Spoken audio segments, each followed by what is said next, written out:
So dito mga farmers, kung napapansin nyo, yung mga tanim natin dito mga farmers ay parang may pag-asa na.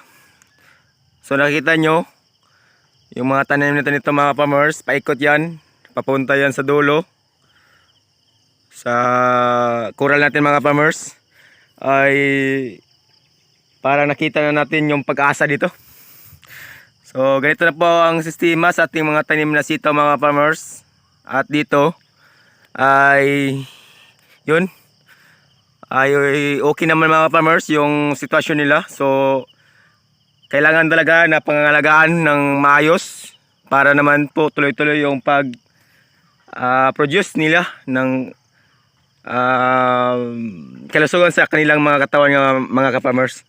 So dito gahapon mga farmers ay nagbili na rin tayo ulit ng sitaw. Ang variety natin mga farmers na ginagamit dito ay yung Galante.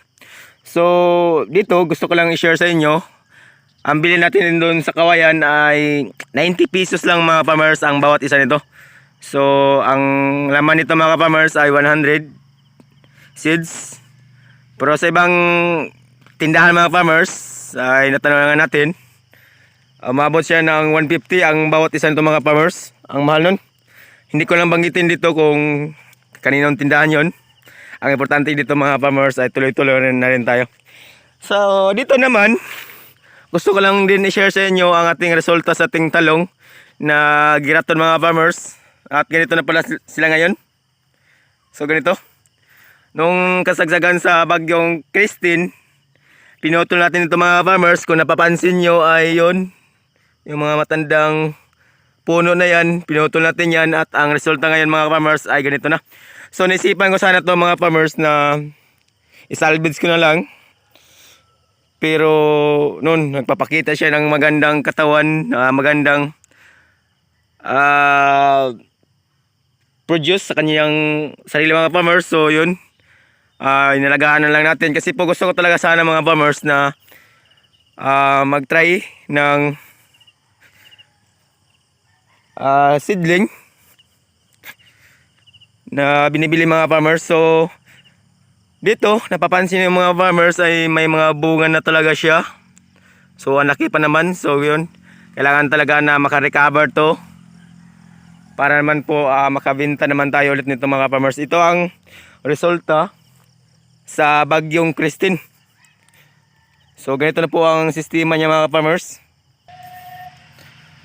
At dito nga yung mga sitaw natin ito ay nakakaapit na po sa coral natin mga farmers. At hindi tayo kampante nito kasi po yung talong natin ito sa area stage 2 natin ay medyo malala na rin.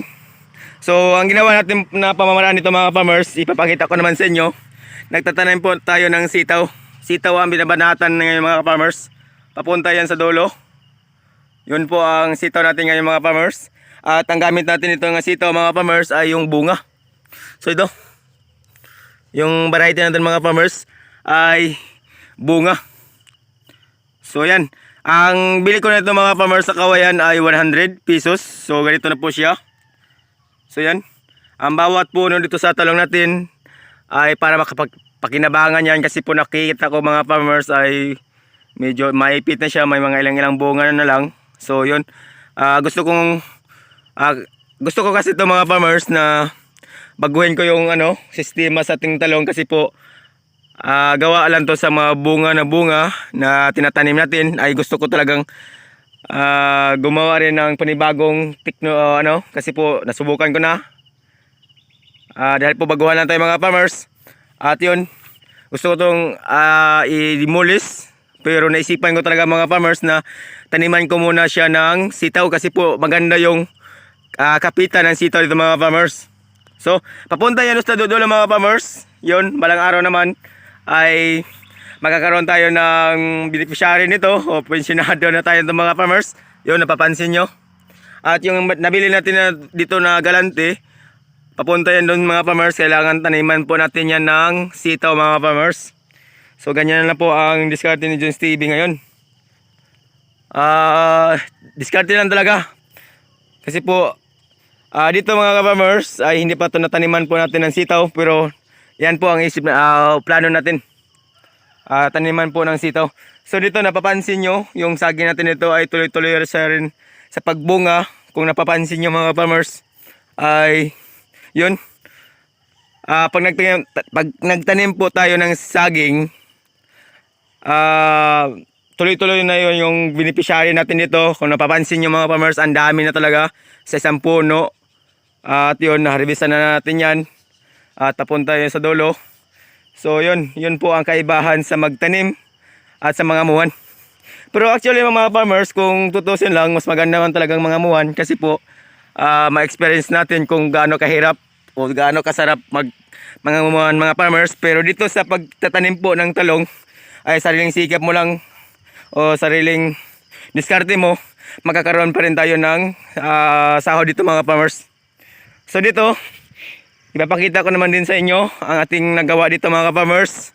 Ay gawa to ni Jones TV naman. Gusto ko talagang taniman po dito ng sitaw o talong mga farmers. At dito na area mga farmers, dahil po nasubukan po natin yung area 1, area 2, area 3 na galing po yan sa bunga.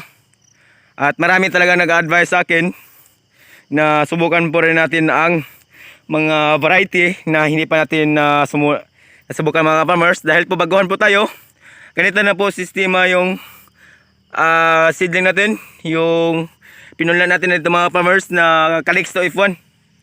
So yun po ang variety natin mga farmers, Calixto F1 mga farmers. Ayan, ito.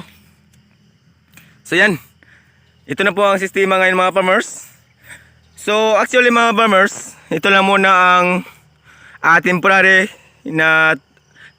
tray na ginagawa natin mga farmers. Pero nag-order na rin tayo sa Shopee at panibagong Calixto F1 na in-order natin, hindi pa nakarating mga farmers. So yan po, yan po lang po ang temporary na punla natin. So dito ay yan po ang taniman po natin dito. Dito tayo magsubok kung ano ba ang maging resulta or kahinatnan sa ating mga observation dito. So nandito naman si Jones TV at dito makikita nyo naman mga farmers ay okay naman to. Sa pagtanim lang po ang kulang nito mga farmers kasi po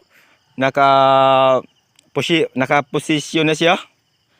Or yan. So yun, nakikita nyo yung mga saging natin dito talaga. Yan po ang pinakadabis dito. Ito ang buhay probinsya. Kung magtatrabaho tayo, walang magagalit kundi tayo lang po. So yun lang po ang ma-share ko sa inyo dito sa pamamaraan o paano kumita ng pera. Actually gusto ko lang talagang i-share sa inyo ang ating mga diskarte dito. Kahit pa paano, kahit baguhan tayo, ay gusto ko lang talagang i-share sa inyo kung bakit at ganito ang pamamaraan ko. So maraming salamat po at sana sa mga baguhan dyan, gusto ko lang pong i-share sa inyo. At huwag kalimutan po mag-like at i-share ang video para naman po maraming matutunan mga farmers.